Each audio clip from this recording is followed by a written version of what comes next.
युवराज बुध का 66 दिनों के लिए एक महागोचर होने वाला है।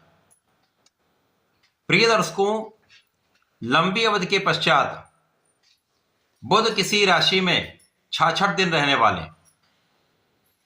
क्योंकि बुध एकमात्र ऐसे ग्रह हैं जिनका संपूर्ण प्रभाव अति शीघ्र प्राप्त हो जाता है तथा इस जगत में समस्त कार्यक्षेत्रों में बुध का संपूर्ण प्रभाव होता है।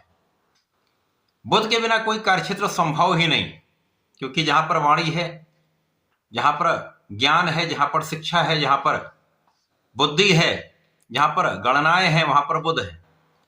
किसी भी प्रकार का व्यापार बुध के कार्यक्षेत्र में आता है, तो बुध के बिना किसी प्रकार का कार्यक्षेत्र संभव ही नहीं। प्रिय दर्शकों, 3 फरवरी को बुध अपनी राशि का परिवर्तन करने जा रहे हैं, कुंभ राशि में प्रवेश करेंगे।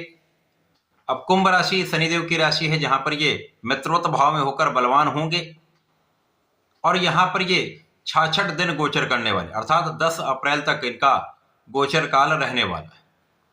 इस अवधि में ये वक्री होंगे, मार्गी होंगे तथा 10 अप्रैल को राशि परिवर्तन करके मीन राशि में प्रवेश कर जाए।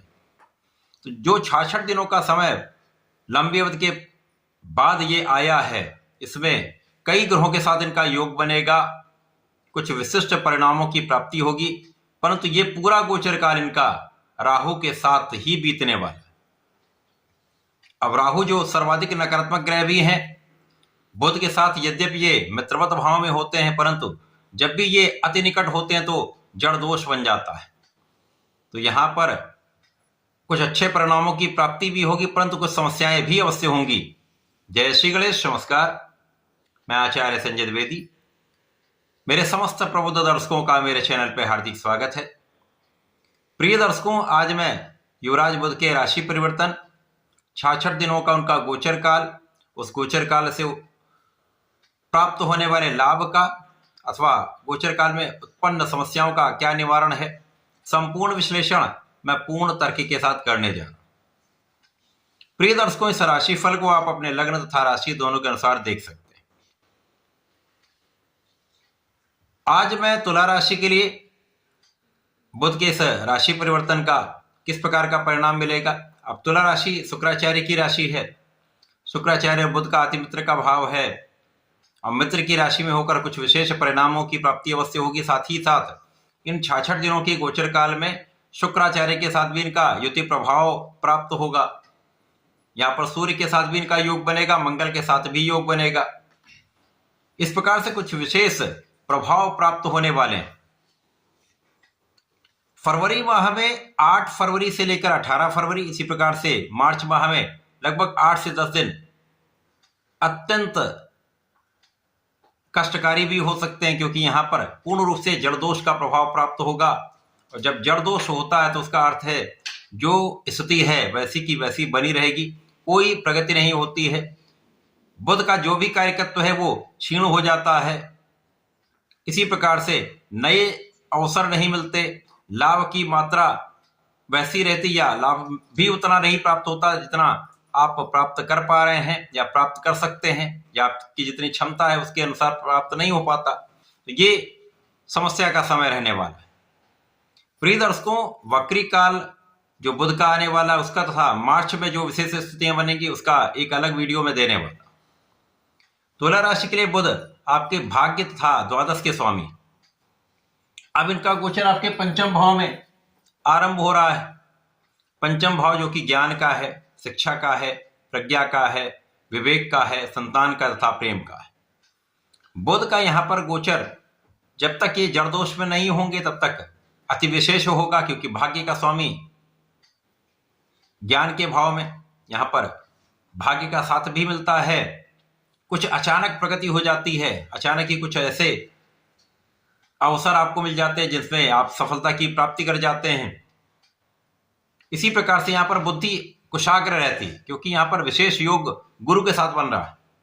गुरुदेव बृहस्पति आपके भाग्य भाव में स्थित हैं, मिथुन राशि में ही है, जो बुध की राशि है, वहां से इनका प्रभाव पंचम भाव पर है। तो राहु को नियंत्रित कर रहे हैं तथा बुध के बल को बढ़ा रहे हैं, तो बुद्धि कुशाग्र रहने वाली। तो प्रारंभ से लेकर 8 फरवरी तक बहुत कुछ बढ़िया होने वाला है। आपके शिक्षा के भाव में सफलता मिलेगी, आप बहुत प्रभावशाली रहेंगे। बीच का जो 10 दिन का समय है उसमें कुछ उतार चढ़ाव अवश्य हो सकता है।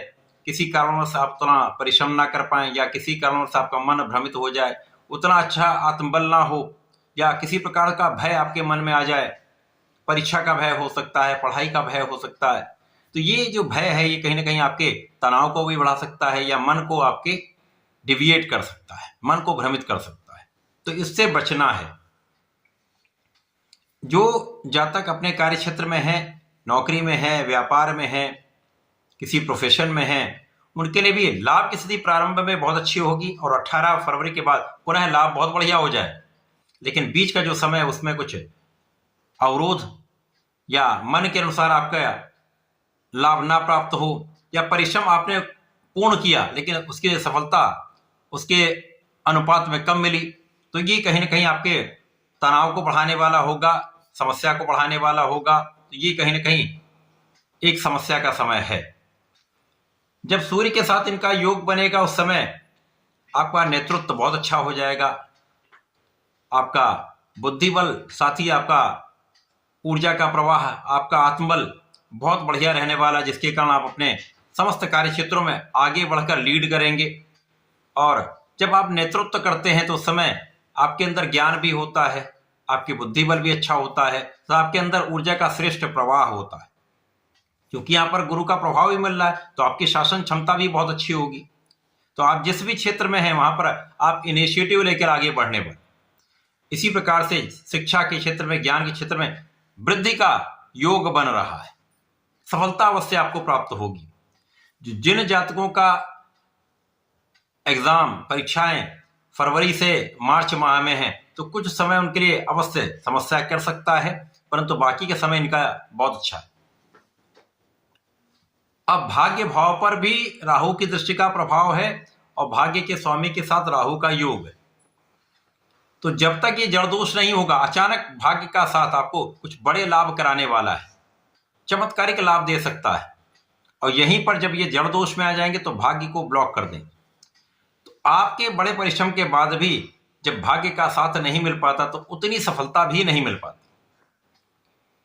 लेकिन इस समय में जब बुद्धि राहु के साथ अपने समावेशित हो जाती है तो आपका बुद्धि बल ऐसा हो जाता है कि किसी भी समस्या से निकलने का मार्ग आपको अवश्य प्राप्त हो जाता है। येन केन प्रकार आप समस्त समस्याओं का निराकरण अवश्य कर लेते हैं। आप किसी भी क्षेत्र में हो वहां पर नए नए अवसरों की प्राप्ति आप कर पाते हैं, क्योंकि जहां पर समस्याएं हैं तो समस्या से अवसर आप प्राप्त कर लेते हैं। ऐसा योग बन रहा है। अब लग्नेश के साथ जब इनका योग बनेगा तो लग्न का स्वामी आएगा तो यहां पर कुछ स्वास्थ्य समस्याएं हो सकती हैं। तो स्वास्थ्य समस्याओं के कारण भी हो सकता है कि आप उतना परिश्रम अपने क्षेत्र में ना कर पाए, तो मन के अनुरूप आपको लाभ भी नहीं प्राप्त होगा। इस समय में अपने स्वास्थ्य का ध्यान रखना होगा, अपने मनोबल को अच्छा रखना होगा, किसी प्रकार के अनावश्यक भय से बचना है। बाकी समय में आप धार्मिक रहेंगे। यदि आप धर्म के मार्ग पर बने रहते तो आपको राहु भी आगे बढ़ाते हैं, परंतु यदि कहीं पर भी मन भटका तो राहु आपको धर्म के मार्ग से विरत कर देते हैं। जो विद्यार्थी पढ़ाई कर रहे हैं वहां पर उनका मन केवल पढ़ाई में लगना चाहिए। इधर उधर के कामों में मन लगा तो कहीं ना कहीं परिणामों में समस्या अवश्य आई। राहु अचानक आपको मन के अनुसार आपको लाभ दे सकते हैं, लेकिन कहीं ना कहीं लापरवाही जो होगी, लापरवाही से हानि की भी संभावना है। यहां पर वाणी के कारण कुछ विवाद, अथवा जब आप विवेक के साथ कोई काम नहीं करते, जल्दीबाजी में कोई कार्य करते हैं, उस काम के बारे में आपने एनालिसिस नहीं किया, आपने आकलन नहीं किया और आपने अचानक कोई काम कर लिया, तो ये हानि दे सकता है। तो इस समय में सोच विचार कर कार्य करना है। किसी प्रकार के अचानक धन लाभ प्राप्त करने के कामों से बचना है। जो काम आपको अचानक धन लाभ देता है या जल्दी धन लाभ देता है, उन कामों से आपको इस समय में पूर्ण रूप से बचना हो। तो इसमें संकट मोचन का हनुमानाष्टक करें, गणपति महाराज की आराधना करें, ओम गंगणपतये नमः का जप करें, तो ये आपके लिए श्रेष्ठ प्रभाव देने वाला होगा। साथ ही साथ भगवान भोलेनाथ पर जलार्चन कर सकते हैं, दही से अभिषेक करें तो श्रेष्ठ लाभ मिलेगा, धन का आगमन निरंतर बना रहेगा। तो ऐसा करके इसका उपयोग करें। धन्यवाद। नमस्कार।